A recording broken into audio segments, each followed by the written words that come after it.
마테오 복음서 제21장. 예루살렘에 입성하시다.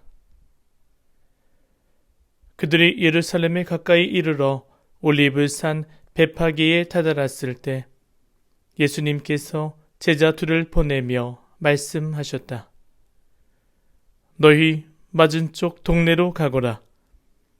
메어있는 암나귀와 그 곁에 어린 나귀를 곧바로 보게 될 것이다. 그것들을 풀어 나에게 끌고 오너라. 누가 너희에게 무엇라고 하거든 주님께서 필요하시답니다 하고 대답하여라. 그러면 그것들을 곧 보내줄 것이다. 예언자를 통하여 하신 말씀이 이루어지려고 이 일이 일어난 것이다. 딸 시온에게 말하여라. 보라, 너의 임금님이 너에게 오신다. 그분은 겸손하시어 암나귀를, 짐발이 짐승의 새끼 어린 나귀를 타고 오신다. 제자들은 가서 예수님께서 지시하신 대로 하였다. 그들은 그렇게 암나귀와 어린 나귀를 끌고 와서 그 위에 겉옷을 펴놓았다.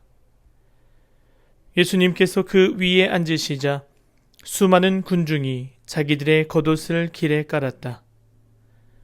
또 어떤 이들은 나뭇가지를 꺾어다가 길에 깔았다. 그리고 앞서가는 군중과 뒤따라가는 군중이 외쳤다. 다윗의 자손께 호산나! 주님의 이름으로 오시는 분은 복되시오라! 지극히 높은 곳에 호산나! 이렇게 하여 예수님께서 예루살렘에 들어가시니 온 도성이 술렁거리며 저분이 누구냐?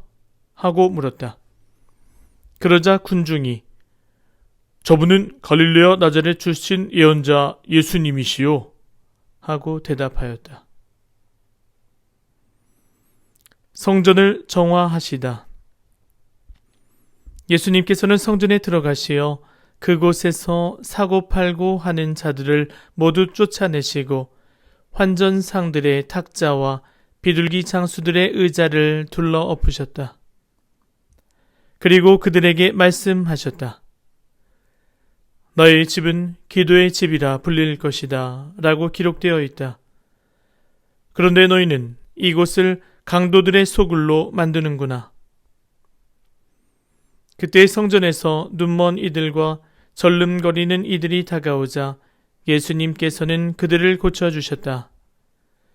수석 사제들과 율법 학자들이 예수님께서 일으키신 기적들을 보고 또 성전에서 다윗의 자손께 호산나 하고 외치는 아이들을 보고 불쾌해하며 예수님께 저 아이들이 뭐라고 하는지 듣고 있소?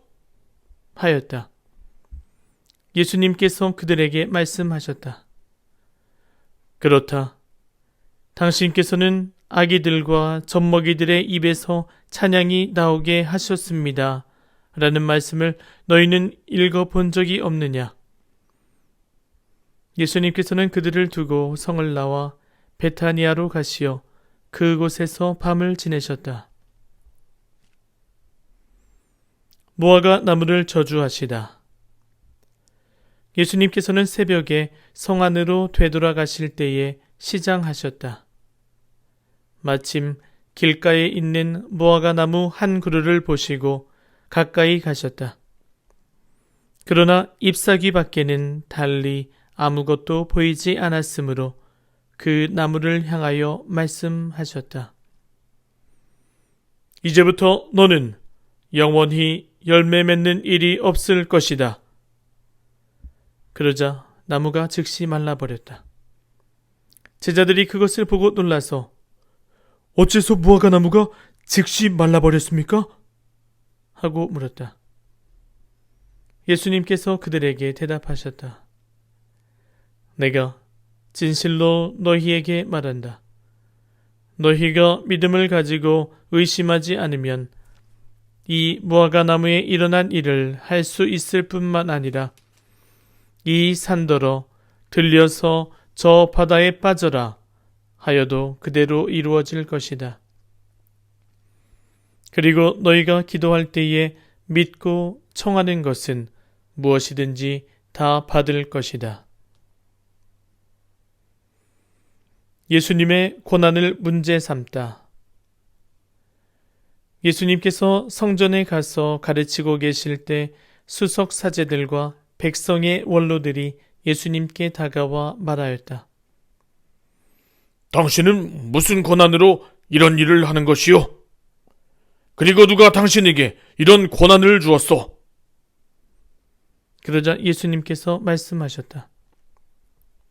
나도 너희에게 한 가지 묻겠다. 너희가 나에게 대답하면 나도 무슨 권한으로 이런 일을 하는지 너희에게 말해주겠다. 요한의 세례가 어디에서 온 것이냐? 하늘에서냐? 아니면 사람에게서냐? 그들은 저희끼리 의논하였다.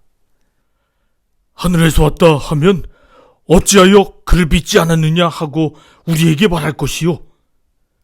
그렇다고 사람에게서 왔다 하자니 궁중이 두렵소. 그들이 모두 요한을 예언자로 여기니 말이요. 그래서 그들이 예수님께 모르겠소 하고 대답하였다. 그러자 예수님께서 그들에게 말씀하셨다. 나도 무슨 권한으로 이런 일을 하는지 너희에게 말하지 않겠다. 두 아들의 비유. 너희는 어떻게 생각하느냐? 어떤 사람에게 아들이 둘 있었는데 맏아들에게 가서 얘야, 너 오늘 포도밭에 가서 일하여라 하고 일렀다. 그는 싫습니다 하고 대답하였지만 나중에 생각을 바꾸어 일하러 갔다. 아버지는 또 다른 아들에게 가서 같은 말을 하였다. 그는 가겠습니다 아버지 하고 대답하였지만 가지는 않았다. 이 둘 가운데 누가 아버지의 뜻을 실천하였느냐? 그들이 맏아들입니다 하고 대답하자 예수님께서 그들에게 말씀하셨다. 내가 진실로 너희에게 말한다. 세리와 창녀들이 너희보다 먼저 하느님의 나라에 들어간다. 사실 요한이 너희에게 와서 의로운 길을 가르칠 때 너희는 그를 믿지 않았지만 세리와 창녀들은 그를 믿었다. 너희는 그것을 보고도 생각을 바꾸지 않고 끝내 그를 믿지 않았다. 포도밭 소작인의 비유. 다른 비유를 들어보아라.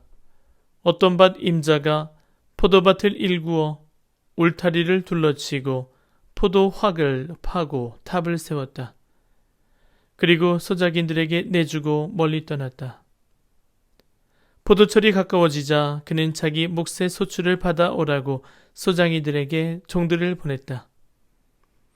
그런데 소작인들은 그들을 붙잡아 하나는 매질하고 하나는 죽이고 하나는 돌을 던져 죽이기까지 하였다.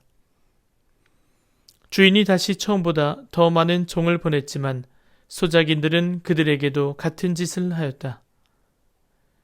주인은 마침내 내 아들이야 존중해 주겠지 하며 그들에게 아들을 보냈다.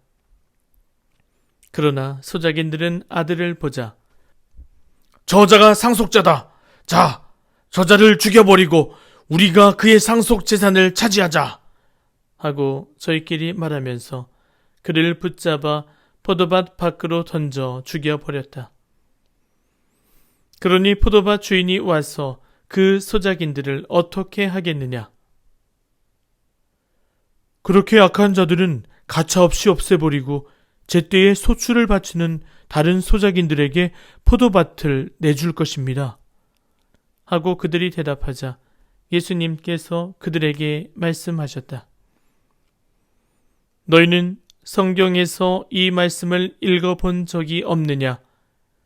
집 짓는 이들이 내버린 돌, 그 돌이 모퉁이의 머릿돌이 되었네. 이는 주님께서 이루신 일, 우리 눈에 놀랍기만 하네. 그러므로 내가 너희에게 말한다.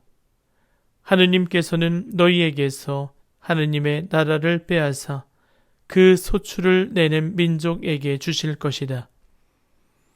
그리고 그 돌 위에 떨어지는 자는 부서지고 그 돌에 맞는 자는 누구나 으스러질 것이다. 수석 사제들과 바리사이들은 이 비유들을 듣고서 자기들을 두고 하신 말씀인 것을 알아차리고 그분을 붙잡으려고 하였으나 군중이 두려웠다. 군중이 예수님을 예언자로 여겼기 때문이다.